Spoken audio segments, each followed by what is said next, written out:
Ben's one of the people that doesn't let anything stop him. You know, if he's got his mind on something, he'll just do it. Ben has a very positive outlook on life. Ben has been, you know, always very, I'd say, confident, or, you know, at least comes across as confident.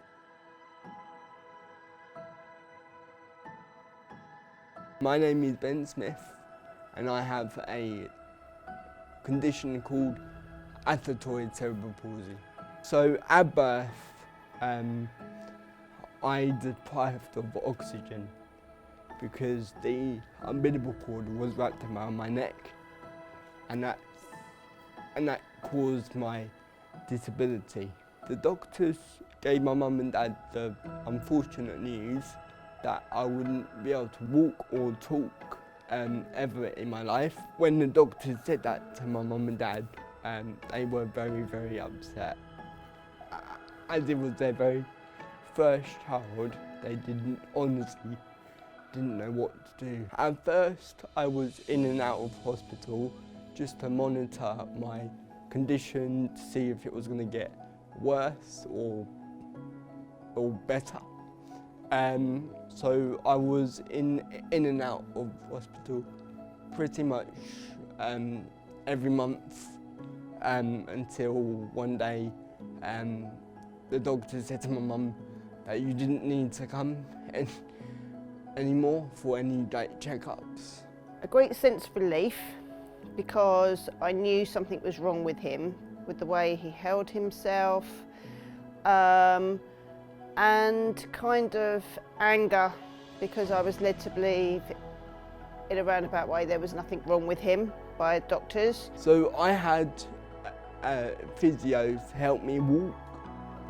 That was to stretch my muscles and to see if my posture was right when I was walking.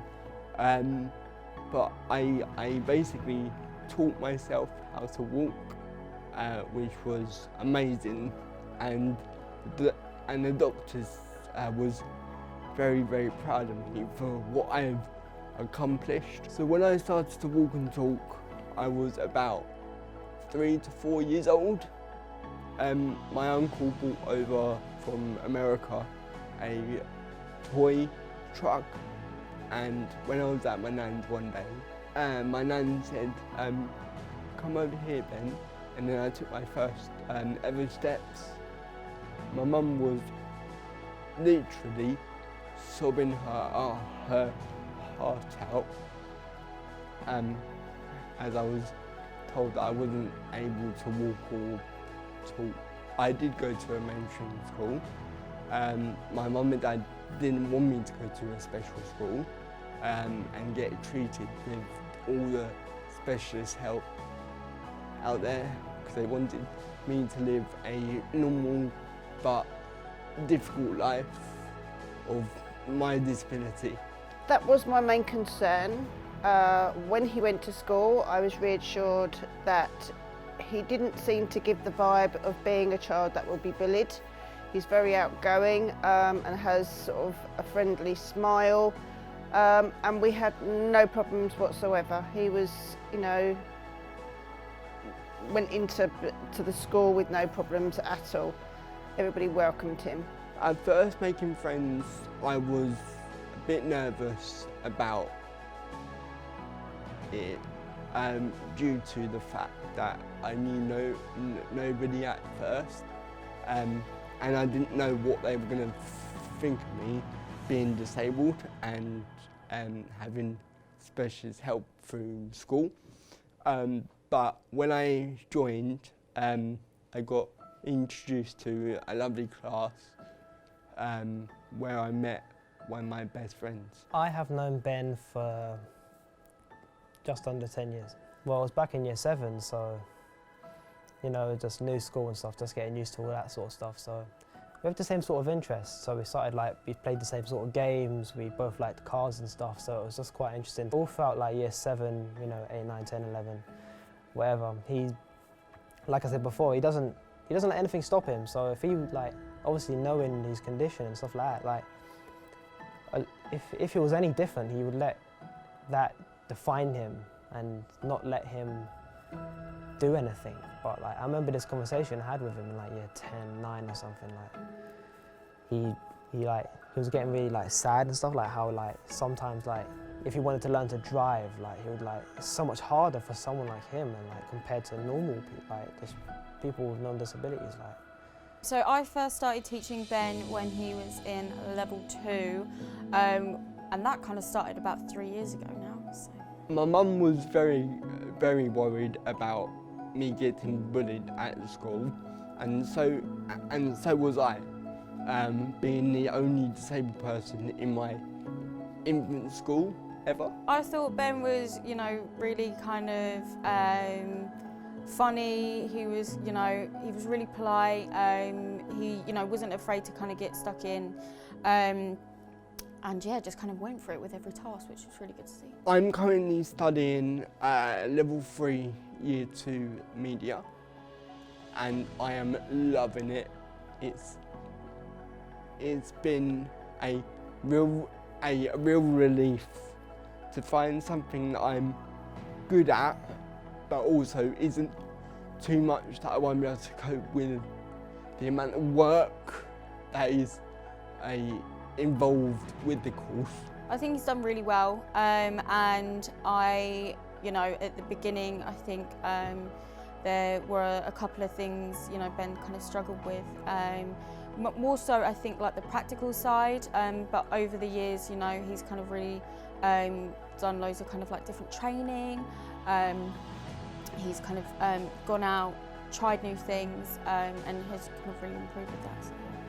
I have started to take driving lessons in 2018, and I'm doing very well.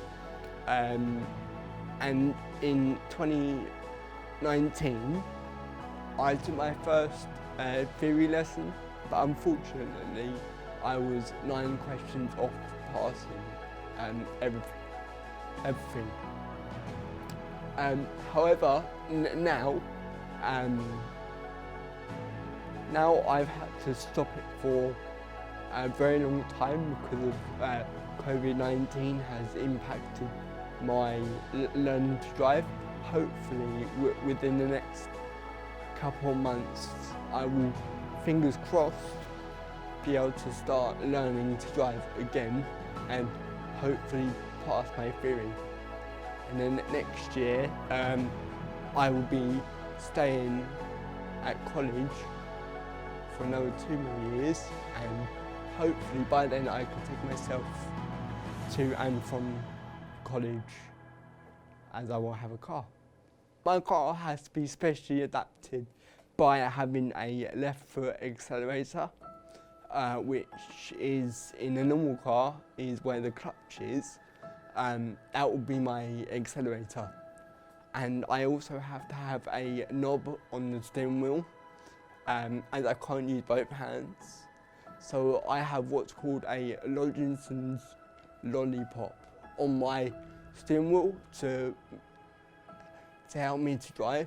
He just gives everything his 100%, and to me that's all he can do. As long as he's happy, it makes me happy. Things are a lot harder because of coronavirus, and being a disabled person, you end up facing a lot of challenges where companies try to say that yes, they will welcome people with disabilities, but in actual fact they put obstacles in the way by not having you working there, by saying that the environment isn't safe for them, or they find some way of trying to say that no, it's going to be too difficult for him to work there. So it is a worrying time, and because of the job opportunities at the moment are less, it's going to be a hard thing for him. He faces challenges with great enthusiasm, and I'm very proud of him. We never ever thought we'd get to this stage of him being quite independent from the diagnosis that we were told in the beginning. So I find the practical stages of my course the best, because it gets me out and about socialising with my friends and sometimes my family as well, because when I go out with my family I take quite a lot of pictures. as I like photography. However, I do have to have some help with the camera, as some cameras are very, very heavy and my balance isn't the greatest, and therefore I need either one of my friends or a staff member to carry around the camera for me.